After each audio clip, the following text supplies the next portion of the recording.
Johnson's history-deciding weekend began in the best possible fashion. In qualifying on Friday, the three-time defending champ made a statement that speed would not be a problem, winning the pole position for this race at nearly 174 miles an hour. He'll line up first on the grid and hope to stay in front of the fray all day.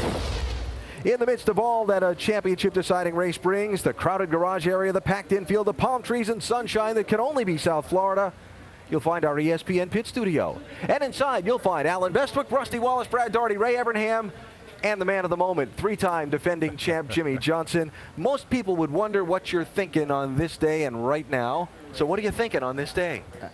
How much longer do we have? I want to get to work. You know, each time you get in the car through the course of the weekend helps things, and I'm just at that point now where it's time to run this race, and I'm looking forward to it. One side note before we talk about today's race, your team owner, we found out just a short time ago, will not be here with you today. Yeah, it is. It's an unfortunate situation that was pretty new and abrupt for all of us. Family issues at home. Our prayers and thoughts are certainly with Rick and his family, and certainly hoping for the best with his niece.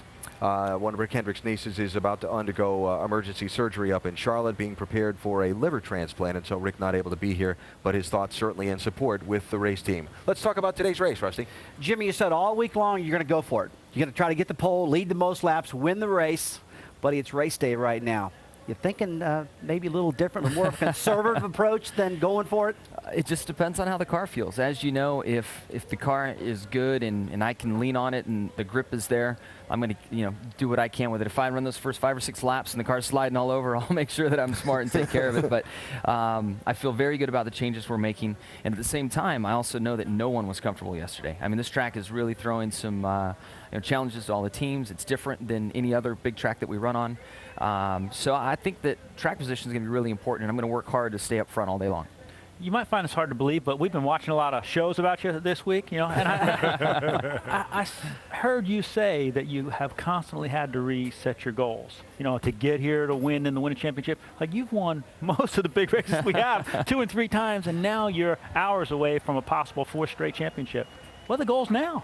And I don't know. I'm trying to keep it simple with today and obviously try to win a 4th championship, but I had no idea things would turn out like this. I grew up racing on 2 wheels on the dirt in Southern California, and to be all the way across the country in a stock car racing on asphalt.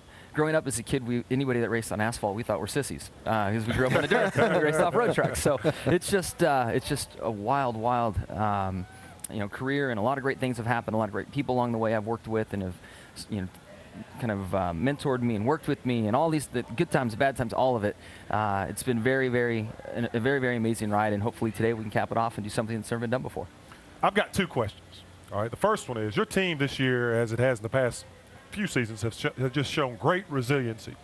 Did you utilize your past experiences marching towards a championship at this point in time? Are you looking back upon what you've done over those last 3 years and saying, well, I should be here, these are the watermarks, this is the benchmarks? Does that help relax you during this period of time? Without a doubt. I think there's a lot that goes on subconsciously that I'm not really aware of because I've been here before. It's been very helpful. And at the same time, when my emotions start to run wild or different things go on, I can look back on what's gone on the last few years and build some confidence in how to handle things. And I was really nervous. Year 1, year 2 was better, year 3 was better. Things have been very comfortable compared to the other 3 years. I hope that's a good sign. Yep. Ray, go ahead. I'll let you. I'll save my question for last. He's not going to help you with the lottery numbers. So he's not going to do that. All right. But again, going back to some of the stuff that we watched, and you just said yourself, we watched a really nice piece with Ivan Stewart and Rick Johnson, and how those guys set examples for you. Yeah. How do you feel now knowing you're setting examples for the next Jimmie Johnson? The kids are watching, and you are now the role model.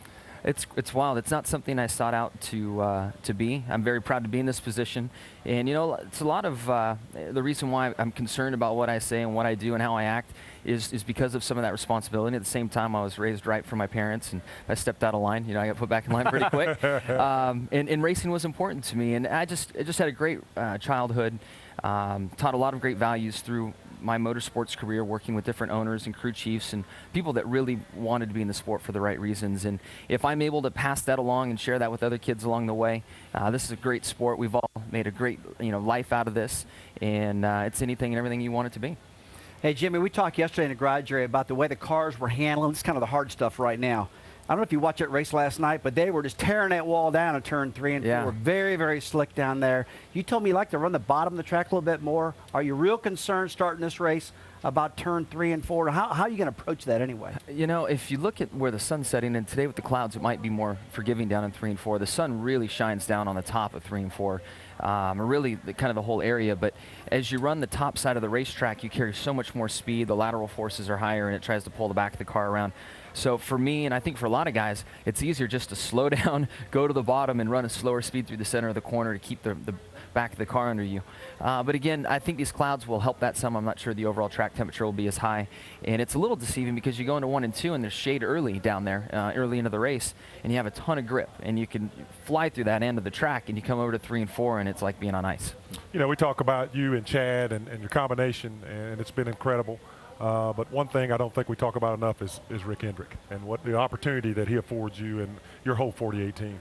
Without a doubt. I mean, there's over 550 people at Hendrick Motorsports that are so proud to work for him, along with a lot of people, including Ray, over the years that have had a chance to work with him and for him and bring a lot of happiness to him. And one thing that says a lot about Rick, we are all so happy to make him smile. It's not that we're all out here to work, and that is a large part of it, but we feel good making him happy. Yeah. And again, today, I mean, the man has been through so much already, and here his family, he and his family are suffering once again, and we certainly wish him the best. And you know, in a moment where something is going to take place in history with either Mark or myself today, and hopefully a 1, 2, 3 for the company, and he unfortunately can't be here to enjoy that. Yeah.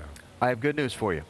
The time of talking about it's just about done, Fantastic. and it's about time to go strap in your race car and set about business.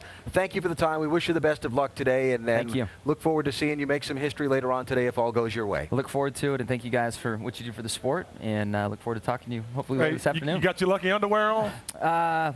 I lost those a while ago. It's a good thing. It's a good thing. Everything I have that's lucky, that has worked in that manner, I have and have had, and my attorney's wearing the same shoes, and friends are wearing the same hats. I mean, everything across the board is. Jimmie, drive hard, and maybe we'll see you here later on, buddy. Thank you. Thanks, bud. You're Thanks, guys. class. Man. Jimmie Johnson, the 3-time defending champion, going for a history-making 4th consecutive title today.